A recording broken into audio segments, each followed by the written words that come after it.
Hi రాజు గారు. Hello అండి. So చూద్దామండి ఎవరు ఈమెయిల్ చేశారో ఈ రోజు. ఓకేనండి. ఓకే, లక్ష్మి గారు ఈమెయిల్ చేశారు. రాజు గారు, వంకాయతో ఏదైనా రైస్ ఐటమ్ చేసి చూపించండి అంటూ అడుగుతున్నారు. వంకాయతో రైస్ ఐటమ్ అంటే మామూలుగా ఇది వరకు కూడా చూపించామండి. సో నేను కొంచెం వెరైటీగా ఇప్పుడు సీజనల్ గా మనకు శనగ గింజలు దొరుకుతుంటాయి కదా, పచ్చి శనగకాయలు తింటూ ఉంటాం. సో ఆ ఆకుతో కూడా మనం కర్రీలా చేసుకుంటూ ఉంటారు చాలా మంది. శనగ ఆకు. సో ఇక్కడ నేను రైస్ ఐటమ్ అడిగారు కదా, ఆ శనగాకు వంకాయ కాంబినేషన్ లో రైస్ ఐటమ్ చేస్తాను.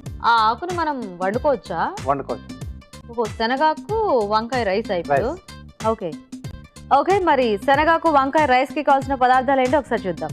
శనగాకు వంకాయ రైస్ తయారు చేయడానికి కావాల్సిన పదార్థాలు: తరిగిన శనగాకు 1 కప్పు, తరిగిన వంకాయలు 100 గ్రాములు, బాస్మతి బియ్యం 1 కప్పు, పోపు దినుసులు 1 టీ స్పూన్, తరిగిన ఉల్లిపాయ 1, తరిగిన పచ్చిమిరపకాయలు 3, ఉప్పు తగినంత, పసుపు చిటికెడు, అల్లం వెల్లుల్లి పేస్ట్ 1 టీ స్పూన్, జీలకర్ర పొడి 1 టీ స్పూన్, కొత్తిమీర కొద్దిగా, నూనె 2 టేబుల్ స్పూన్లు.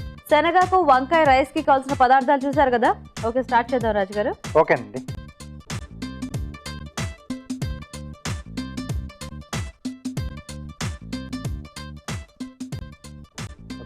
కొద్దిగా ఆయిల్ వేసుకుని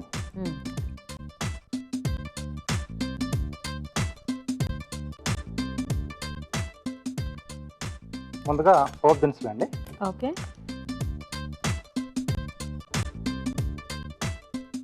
సో ఇందులో మసాలా దినుసులు అలా ఏం కాకుండా మామూలుగా పోపు పెట్టేసుకోవటమేనా?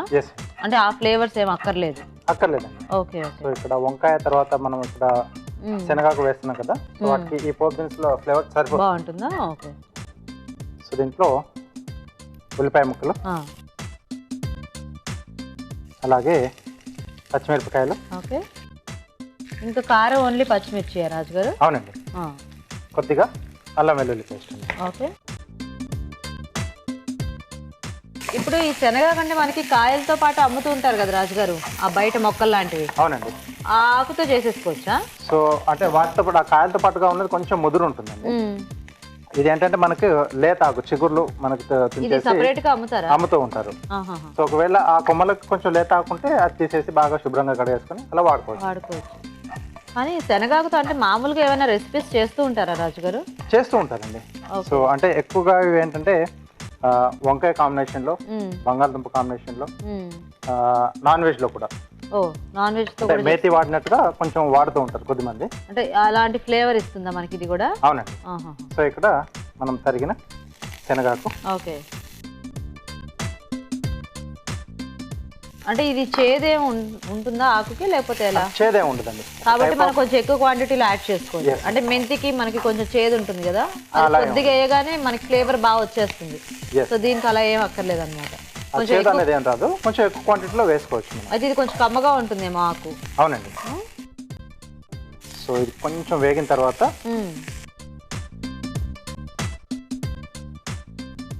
వంకాయ ముక్కలండి. ఓకే,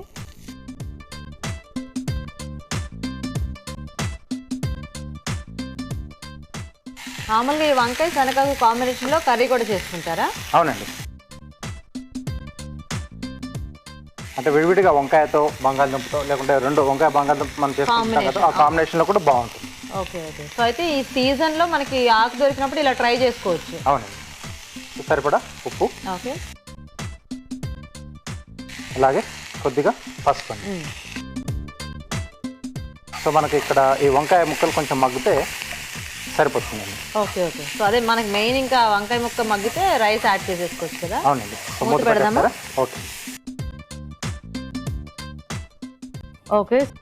ఓకేనా రాజు గారు? ఓకే అండి.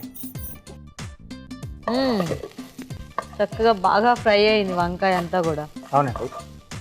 సో దీంట్లో మనం ముందుగా ఉడికించి పెట్టుకున్న బాస్మతి రైస్ అండి. ఓకే. సో ఇక్కడ కొద్దిగా జీలకర్ర పొడి వేస్తున్నానండి. ఓకే, జస్ట్ ఆ రైస్ కి కూడా కొంచెం ఏదైనా ఫ్లేవర్ ఉంటే బాగుంటుంది. సో ఇక్కడ మనం వంకాయ కూడా వాడుతున్నాం కదా, సో దానికి కూడా కరెక్ట్ సరిపోతుంది. ఓకే.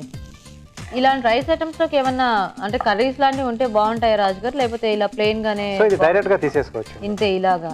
ఓకే.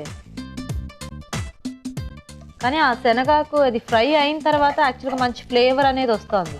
అవునండి. మీరు ఇందాక మెంతి వేస్తే ఎలా వస్తుంది అన్నారు కదా, అంటే ఆ మెంతి అంత ఘాటు రావట్లేదు కానీ దీనికి కూడా ఒక డిఫరెంట్ ఫ్లేవర్ అనేది వస్తుంది. అవునండి. వావ్, చాలా బాగుంది చూడడానికి కలర్ఫుల్ గా.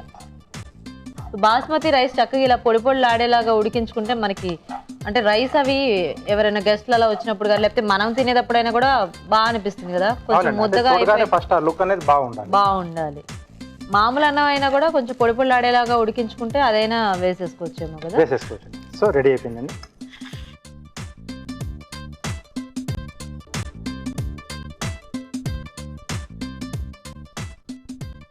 సో కొద్దిగా కొత్తిమీరతో garnish. Okay okay, so variety rice ready. Okay, చూసారు కదా సీజనల్ స్పెషల్ శనగాకు వంకాయ రైస్ రెడీ అండి. మరి టేస్ట్ చూసే ముందు ఈ రైస్ తయారీ విధానం ఇంకోసారి చూద్దాం. శనగాకు వంకాయ రైస్ తయారు చేసే విధానం: ముందుగా బాస్మతి బియ్యం ఉడికించి పొడి పొళ్ళాడేలాగా అన్నం సిద్ధం చేసుకోవాలి. ఒక పాన్ లో నూనె వేసి పోపు దినుసులు, ఉల్లిపాయ ముక్కలు, తరిగిన పచ్చిమిరపకాయలు, అల్లం వెల్లుల్లి పేస్ట్ వేసి వేయించాలి. దీనిలో తరిగిన శనగాకు వేసి వేగాక వంకాయ ముక్కలు, ఉప్పు, పసుపు వేసి వేగనివ్వాలి. ఇందులో అన్నం, జీలకర్ర పొడి వేసి బాగా కలుపుకోవాలి. ఆపై కొత్తిమీరతో గార్నిష్ చేసి సర్వ్ చేసుకుంటే శనగాకు వంకాయ రైస్ రెడీ.